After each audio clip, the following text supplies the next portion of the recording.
Pues Dios les bendiga. Estamos ya en la sesión 83, pero llevamos más de 100 clases impartidas.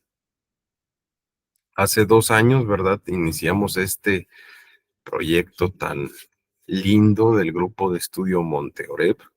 Hemos estado trabajando mucho. Hoy se cumplen 2 años precisamente de que empezamos este maravilloso proyecto donde hemos estado viendo cómo el Señor nos ha estado bendiciendo, cómo hemos, por la gracia de Dios, llegado a bastantes países, algo que no nos imaginábamos, pero algo más maravilloso, pues es lo que Dios va haciendo en nuestras vidas cuando nosotros vamos estudiando su palabra.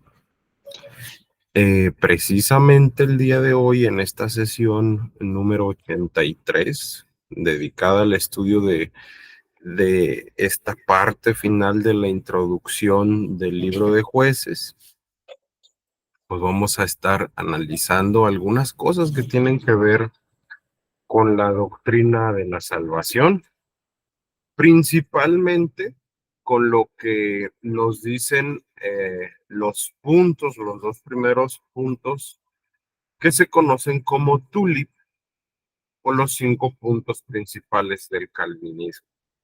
Entonces, bueno, espero que sea de bendición para todos y vean por favor la agenda que tenemos el día de hoy. Vamos a hacer una síntesis de la sesión pasada, por ahí vamos a estar recordando, bueno, qué fue lo que vimos, cuáles son los destinatarios de este libro de los jueces, cuál es su trasfondo histórico, qué es lo que estaba pasando, ¿verdad?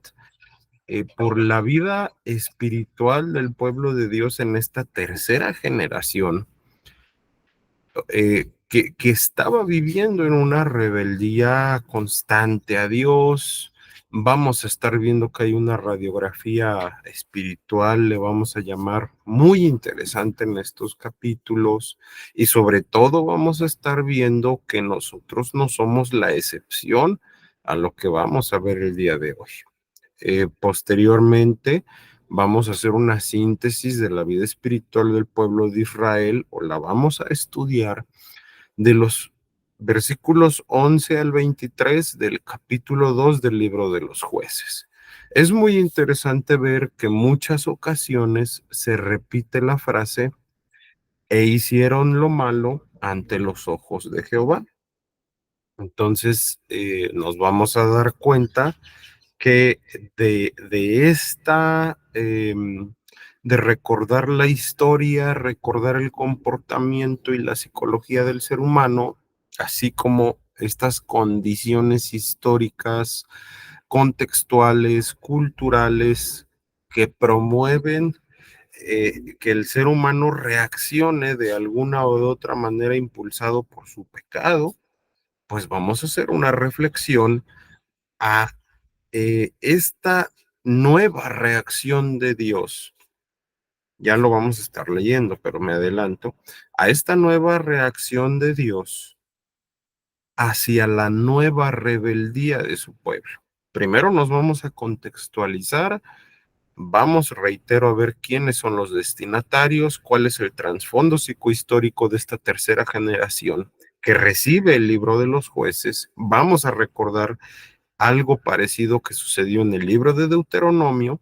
Y bueno, a partir de acá vamos a sacar una serie de reflexiones bastante interesantes. Tome por favor su lápiz, algo con que apuntar, y vamos a estar comenzando. Recuerde que la sesión pasada, una sesión que fue bastante extensa, pues estuvimos estudiando muchos temas, ¿no? Propiamente estábamos hablando que la introducción al libro de los jueces está desde el capítulo 1 hasta el capítulo 3, versículo 6. La sesión pasada solo estudiamos el capítulo 1 y vimos que el cuerpo general del texto, y vimos también algunos apéndices especiales. O sea, vimos cómo se estructura todo el libro de Jueces. Ahora, estudiamos los propósitos del libro, su contenido teológico y demás, pero estudiamos muy concisamente en el capítulo 1 la captura del rey Adonibesec, esta simbología preciosa de las conquistas de Judá, eh, siendo un símil hermenéutico del imperio milenial de Cristo. Entonces, esto es algo maravilloso, usted lo podrá ver en la sesión pasada. Estudiamos muy a profundidad que la tribu de Judá conquistó el Negev, conquistó Hebrón, conquistó Kiriat Arba, ¿no? O la ciudad de Arba, conquistó precisamente lugares como Cefat, Gazá, Ascalón y Ecrón. Estos últimos tres tienen que ver con las ciudades principales de los filisteos, y en unión de Cefat ya nos hablaría de este símil hermenéutico por el número 4 con lo que simboliza la plenitud del gobierno de Dios para nuestras vidas, ¿no? Y a nivel escatológico también.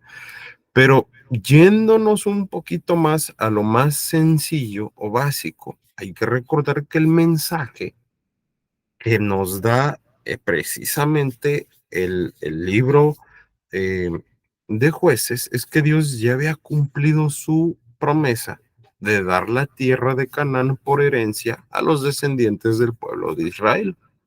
Esto ya lo encontramos desde que Josué hace que el pueblo tome posesión de las tierras, se repartan las tierras y bueno, aquí vemos que ya se ha cumplido esto. Pero hay que recordar a quién se le está escribiendo el libro de Jueces.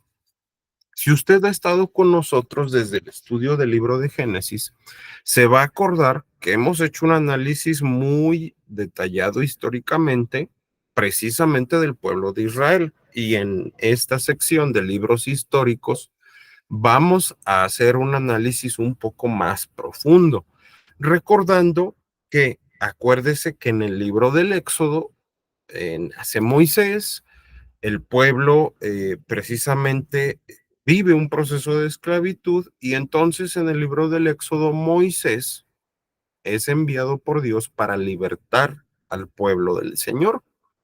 Esta generación, que podríamos nombrar como la generación de los esclavos, sale por el desierto y entonces ellos empiezan a desobedecer a Dios, mueren, y sus hijos son liderados por Josué y Caleb y entran a la tierra prometida. Esta generación recibe las tierras, hay una repartición de tierras por parte de Josué y de Caleb. Ojo, la tercera generación, ¿por qué le hablo o por qué le llamo la generación de los hijos no educados? Ahorita nos vamos a ir a Jueces 2:10 para ver por qué estoy diciendo esto.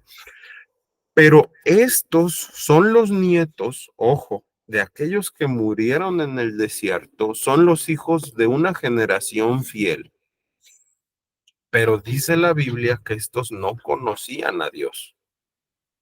Entonces ya empezamos a ver un problema grave sobre esta cuestión de la pedagogía, del proceso de educación de los hijos, que los creyentes muchas veces descuidamos. Vamos a estar por allá estudiando este pasaje porque va a ser como el eje de articulación principal para todo lo que vamos a querer decir. Por favor, alguien apóyeme con la lectura de Jueces 2:10.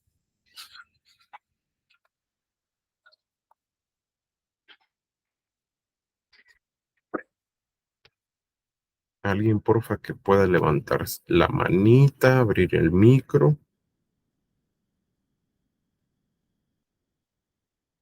Hermana Yuli, Dios le bendiga. Dios le bendiga, hermano. Jueces 2:10. Porque hemos oído que Jehová hizo sacar las aguas del mar rojo delante de vosotros cuando salisteis de Egipto, y lo que habéis hecho a los dos reyes de los amorreos que estaban al otro lado del Jordán, a Sehón y a Og, a los cuales habéis destruido. Es, es otro versículo.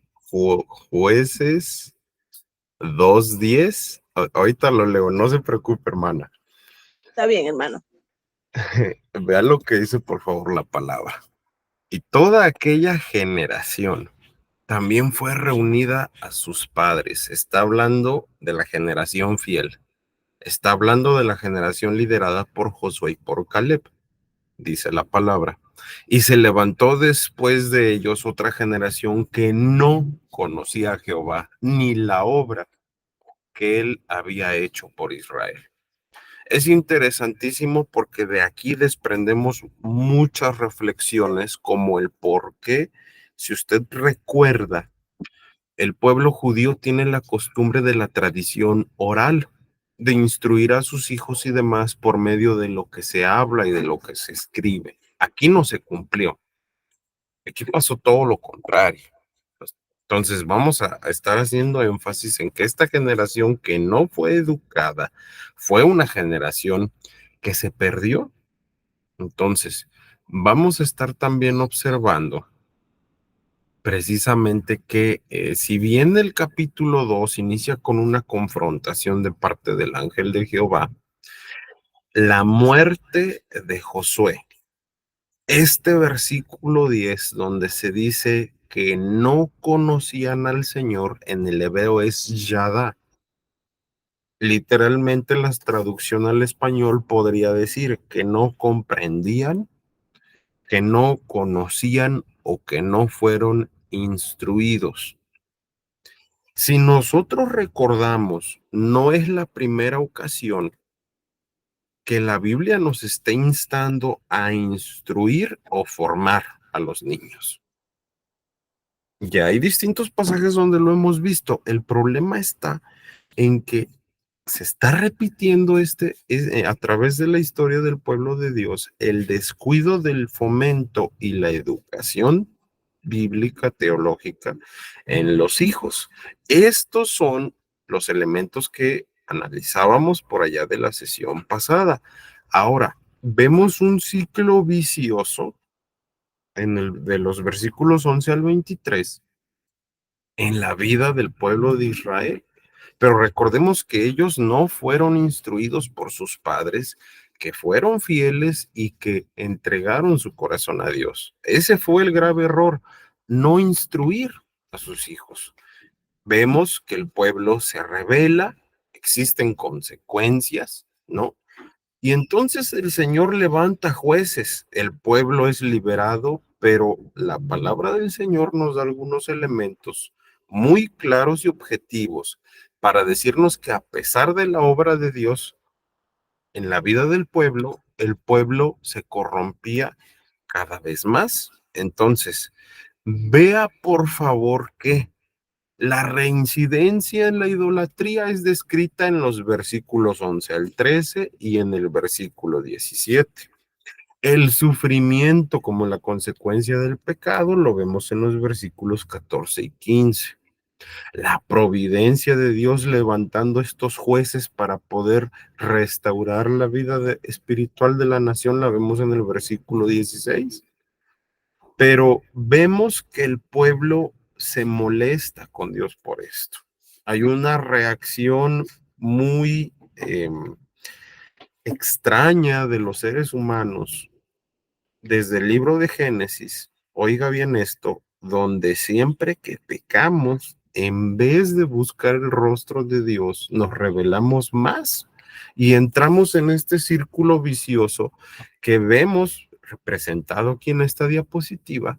Pero vemos a Adán que una vez pecando empieza a querer dar culpas a en varias situaciones a su esposa. Vemos que David cuando se acuesta con Betsabé se embriaga al hombre, lo manda a la guerra y lo mata. Vemos que Judas después de vender al Señor, ¿verdad? Él se suicida. Tenemos muchos ejemplos de que el pecado es tan adictivo, de que lo que nosotros hacemos una sola vez siendo pecaminoso, nos va a llevar a un ciclo de reincidencia de pecado. Ya el Señor Jesucristo diría que el que practica, ojo, el que practica el pecado, dice el Señor, esclavo es del pecado. El pueblo en el libro de los jueces, el pueblo de Dios en todas las etapas históricas está sufriendo este mismo problema. Y mis amados hermanos, cuando nosotros estudiamos sobre todo la reacción de Dios ante la nueva apostasía del pueblo, vámonos para allá, ahorita lo vamos a leer, nos vamos a dar cuenta que encontramos la doctrina de la gracia de Dios, esta doctrina de la salvación, pero también nos vamos a encontrar, y aquí es donde me voy a detener mucho, nos vamos a encontrar con un punto que suele ser muy contradictorio para muchos creyentes, y es que Dios, oiga bien lo que voy a decir, permite la tentación, sí la permite, pero no tienta a nadie. Vamos a meternos profundo a este texto, Jueces 2:20 al 22. Yo sé que de inicio suena raro lo que estoy diciendo, pero vamos a estudiarlo a profundidad para que lleguemos todos a las mismas conclusiones. Alguien ayúdeme, por favor. Jueces 2:20 al 22.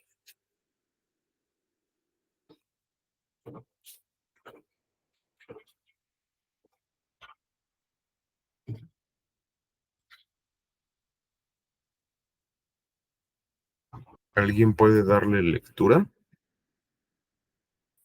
Yo, hermano. Jueces 22, ¿cómo es? 2:20 al 22. Se encendió pues la ira de Jehová contra Israel y dijo, por cuanto este pueblo traspasa mi pacto que ordené a sus padres y no obedece a mi voz, tampoco yo volveré más a expulsar delante de ellos a ninguna de las naciones que dejó Josué cuando murió. Así quería probar Israel si procurarían o no seguir el camino de Jehová andando en él como lo siguieron sus padres. Amén. Gracias, hermana. ¿Qué es lo que nosotros nos podemos dar cuenta en este pequeñito punto de esta serie de pasajes? Estos pasajes nos van a decir algo interesante. Primero, si usted se da cuenta, vemos una doctrina de salvación o doctrina soteriológica muy interesante. Primero reflexionemos. ¿Dios sabía que el pueblo iba a fallar? Sí. Es interesante porque la palabra nos dice que desde antes de la fundación del mundo estaba planificado el sacrificio de Cristo. Dios sabía que el pecado del pueblo, que nada más vemos reflejado solo por tomar esta parte de Jueces, Dios sabía que el pecado iba a habitar en el ser humano. Claro que sí. La Biblia nos dice en el libro de Génesis 6:5 que el Señor tomó la decisión de ya no estar contendiendo con nosotros, porque se había dado cuenta que nuestro corazón siempre va de continuo a la maldad. Pero aquí también vemos, vea que estamos haciendo una descripción, si ya se dio cuenta, del tulip o de parte de los 5 puntos del calvinismo. Nosotros también nos damos cuenta de que hay una elección incondicional de Dios sobre su pueblo. El pueblo judío iba a fallar. Dios sabía que la generación de aquella gente fiel iba a fallar, ¿sí? Dios sabía que se iba a levantar una nación después de una generación fiel liderada por Josué y Caleb que iba a fallar, ¿sí? Mas sin embargo Dios no los destruyó. ¿Dónde vemos este punto de la elección incondicional de Dios? Juan 1:11 al 13. Vamos a estar estudiando estos pasajes. Juan 1:11 al 13.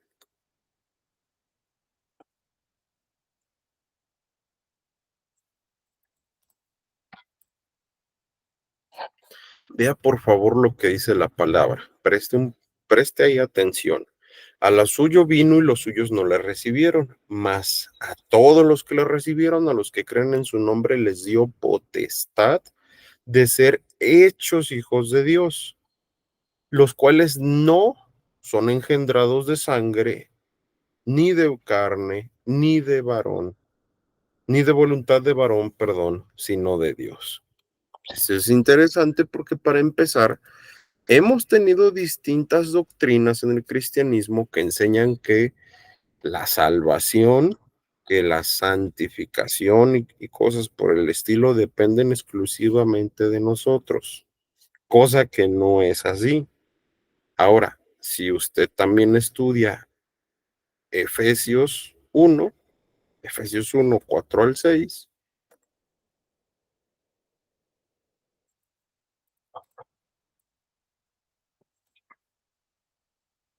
vea, por favor, Efesios 1, 4 al 6. Según nos escogió antes de la fundación del mundo para que fuésemos santos y sin mancha delante de él. Digo, creo que este solo versículo ya nos está dando luz acerca de esto. Pero también vea el versículo 11. En él asimismo tuvimos herencia, habiendo sido predestinados conforme al propósito del que hace todas las cosas según el designio de su voluntad. Más allá todavía de lo que nos diría el apóstol Pablo otra vez en Romanos, vea lo que dice segunda de Timoteo 1:9.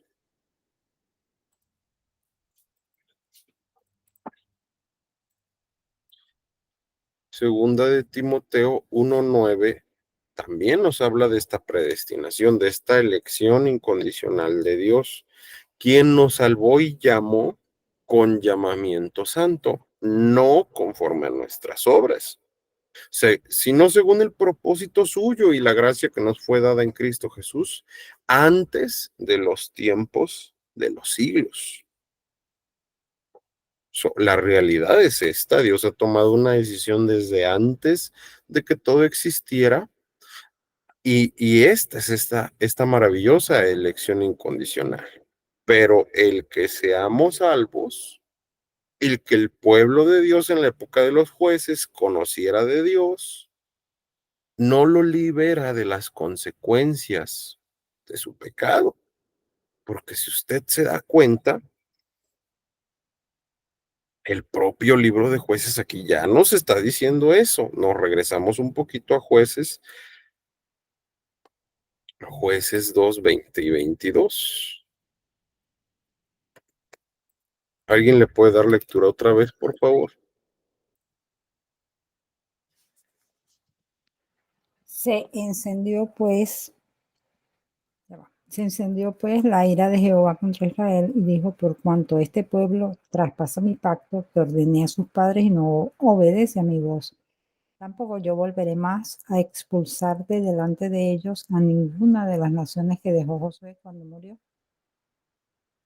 Del 22 dice: así quería probar Israel si procurarían o no seguir el camino de Jehová, andando en él como lo siguieron sus padres. Amén. Aquí entra, gracias hermana. Aquí entra otro punto donde nos confundimos mucho. Si usted se da cuenta, Dios permitió que las naciones se quedaran ahí. Fue parte de la consecuencia del pecado del pueblo de Israel, sí. Pero si usted es muy crítico con esto que está diciendo la Biblia nos está diciendo que Dios permitió que naciones paganas que podían tentar al pueblo se quedaran ahí, cohabitando con el pueblo de Dios.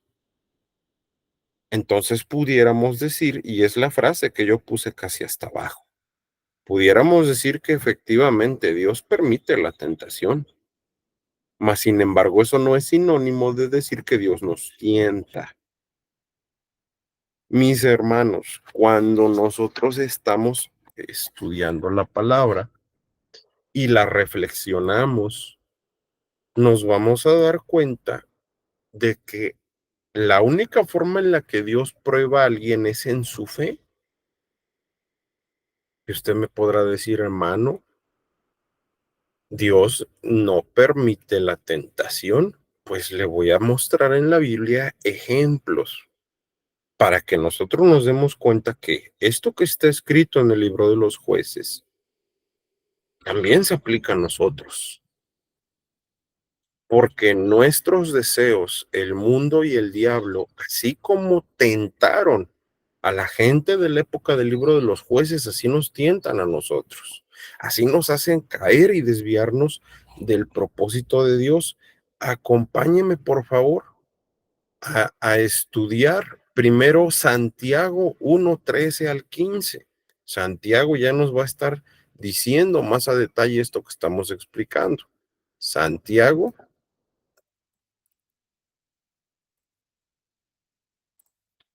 Santiago 1:13 al 15. Vea, por favor, le voy a dar lectura a lo que dice la palabra. Cuando alguno es tentado, no diga que es tentado de parte de Dios, porque Dios no puede ser tentado por el mal, ni él tienta a nadie, sino que cada uno es tentado cuando de su propia concupiscencia es atraído y seducido.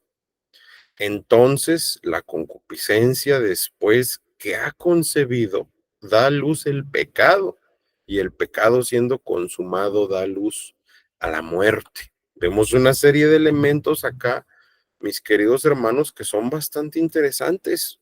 Si nosotros nos damos cuenta, Santiago nos está diciendo que el análisis de la tentación va por tres fuentes principales.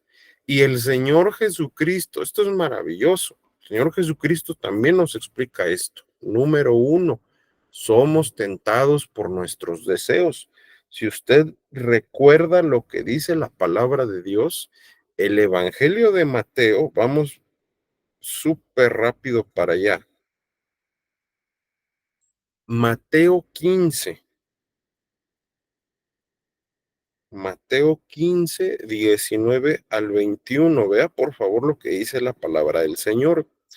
Dice el Señor Jesucristo, porque del corazón salen los malos pensamientos, homicidios, adulterios, fornicaciones, hurtos, falsos testimonios y blasfemias. Estas cosas son las que contaminan al hombre. O sea, mis hermanos, nosotros mismos, nuestra propia naturaleza, aún siendo creyentes, que eso ya lo vamos a estudiar propiamente en teología, en el área de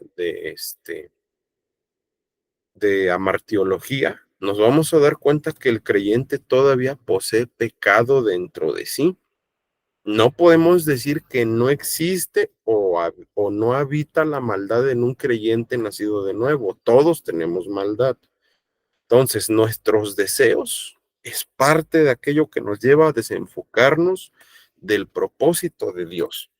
Por el otro lado, mis queridos hermanos, el mundo, vea lo que dice Primera de Juan. Vamos un poquito rápido para allá. Primera de Juan 2:15 al 17. Dice, no améis al mundo, ni las cosas que están en el mundo. Si alguno ama al mundo, el amor del Padre no está en él. Porque todo lo que hay en el mundo, los deseos de la carne, los deseos de los ojos y la vanagloria de la vida, no proviene del Padre, sino del mundo. Nosotros también recibimos ese bombardeo de parte del mundo, recibimos aquello que nos puede distraer del propósito de Dios para nuestras vidas. Y también recuerde que Dios permite, ojo, y aquí es donde a lo mejor se les haga extraño, pero la Biblia sí nos enseña que Dios permite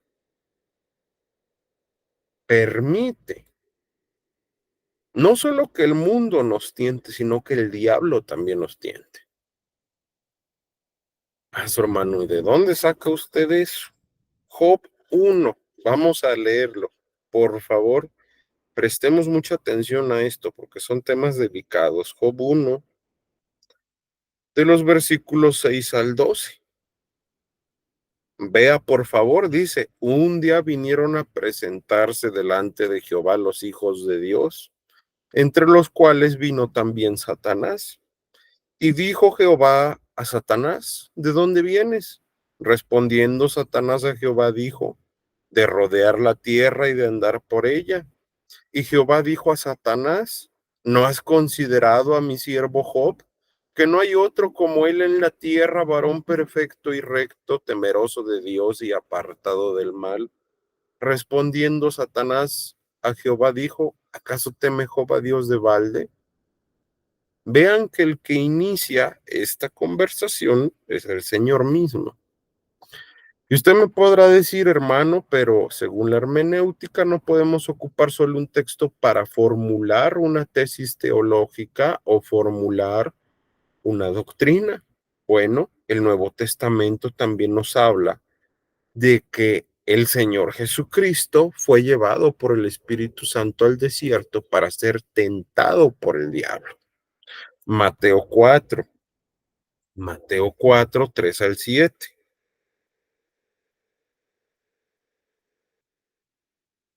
Y vino a él el tentador y le dijo, si eres hijo de Dios, di que estas piedras se conviertan en pan. Él respondió y dijo, escrito está, no solo de pan vivirá el hombre, sino de toda palabra que sale de la boca de Dios.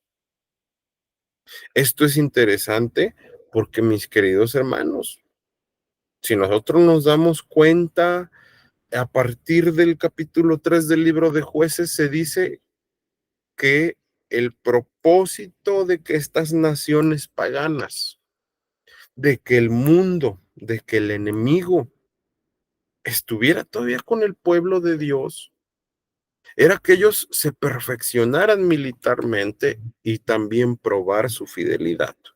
Nosotros no nos estamos preparando para una guerra militar, pero sí para una guerra contra nosotros mismos.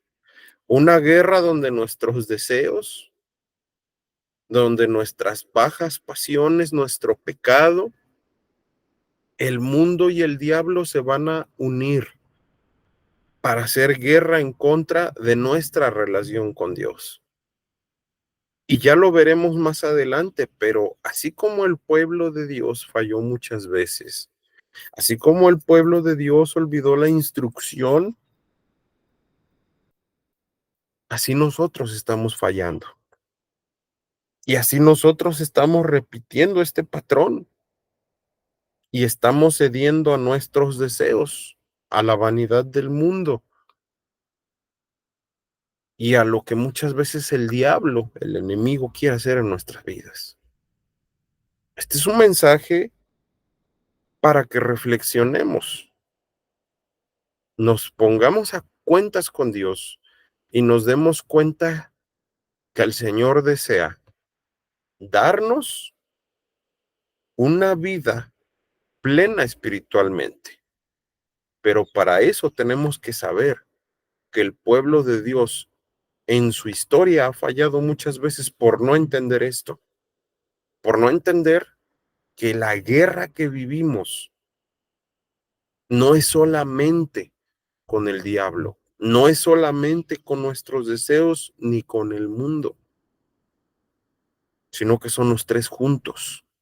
Y que solamente Dios, así como levantaba a los jueces, ahora le tendremos que pedir a Dios que levante en nosotros un corazón, diría David en el Salmo 51, después de haber pecado de adulterio con Betsabé, que Dios levante en nosotros un espíritu recto.